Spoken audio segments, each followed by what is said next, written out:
bandeko ya érosion ya mbinza bazali kolela misala ekatani kote kuna bolanda reportage oyo ya Ibrahim Dokuwa. Musala ba génie militaire bazalaki kosala awa na aveni Binza na Ngaliema ekei na mai botala tolakisaki bino ndenge bazoko tongaka niveau pona érosion oyo aveni Binza ezwa solution kasi bamvula oyo uti kobeta tala ndenge lalisi yango muto abuki yango te kasi yango moko kaka force ya mai nde ebuki yango.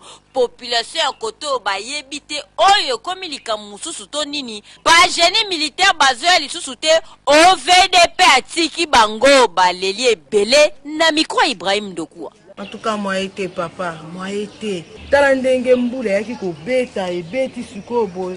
Yo moko tala kaka ndenge ni distance oyo boy eza distance soki ya 70 metres. Ndenge nini e beti ko bete kepe bomi bato. Musala pe katani. Suko biso boy toko ko vanda bondenge ni. Toko vanda boy été. Pendant 7 mois, bana na ba mama zo ka passe ko toka mai na passe. Lo dozo senga na ba konzi oyo ba disa musala oyo. Est-ce que suivi zali?